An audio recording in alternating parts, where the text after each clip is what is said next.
আজি আমাৰ আজি হাতকুৰি কৃষকৰ শ্বহীদৰ যি স্মৃতি বিজড়িত পথৰুঘাট এই পথৰুঘাটত আজি আমি ষ্টেট বেংক অফ ইণ্ডিয়াৰ কৰ্পৰেট ছ'চিয়েল ৰেছপনচিবিলিটি ফাণ্ডৰ জৰিয়তে আমি 20টা লাইট আনুষ্ঠানিকভাৱে আজি সৌৰ শক্তি চালিত বিজুলী বাতি শুভ উদ্বোধন কৰিবলৈ পাই আমি সুখ পাইছোঁ আৰু আচলতে এই পবিত্ৰ ভূমি বীৰৰ ভূমি গতিকে এই বীৰৰ ভূমি যাতে পোহৰ হৈ থাকে এই ভূমি যাতে সদায় তেজোদ্দীপ্ত হৈ থাকে তাৰ কাৰণে এই পথৰুঘাটৰ যি হাতকুৰি কৃষকৰ শ্বহীদৰ স্মৃতি এই স্মৃতি যুগমীয়া কৰাৰ কাৰণে ৰাষ্ট্ৰীয় স্তৰতো আমি কিছু কাম কৰিলোঁ আৰু বহু কাম কৰিব লগা আছে সেইখিনিও আমি একেলগে আমি সকলোৱে মিলি কেন্দ্ৰীয় ৰাজ্য চৰকাৰে মিলি আগন্তুক দিনত প্ৰয়াস চলাই আছোঁ কিন্তু মই মনত এটা ভাৱ আছে পথৰুঘাটক আমি আৰু ভালকৈ ৰাষ্ট্ৰীয় স্তৰত প্ৰতিষ্ঠা কৰাৰ প্ৰয়োজন আছে সেইকাৰণে ইয়াত যেতিয়াই আহোঁ হাতকুৰি কৃষকৰ যি অমৰ বলিদান সেই বলিদানীসকলৰ প্ৰতি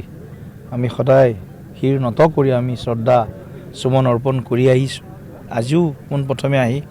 হাতকুৰি কৃষকক শ্বহীদৰ স্মৃতি আমি তৰ্পণ কৰিছোঁ আৰু লগে লগে আজি যিটো আমাৰ প্ৰথম যিটো এটা ষ্টেট বেংকৰ উদ্যোগ সেই উদ্যোগটোকো প্ৰশংসা কৰিছোঁ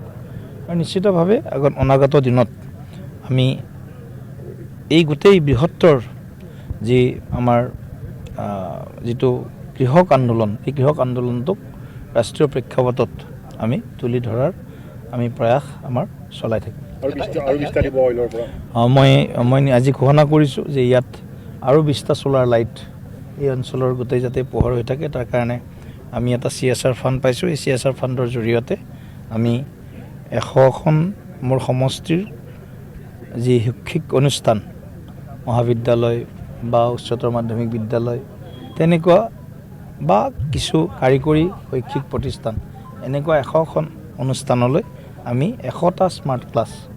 আৰু 1000 ষ্ট্ৰীট লাইট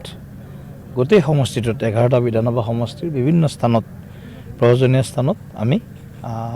অতি সোনকালে আমি লগোৱাৰ ব্যৱস্থা কৰিম যিকোনো খবৰৰ বাবে যোগাযোগ কৰক 7099017330 লগতে 7099017110 নম্বৰত যিকোনো খবৰৰ বাবে যোগাযোগ কৰক 7099017330 লগতে 7099017110 নম্বৰত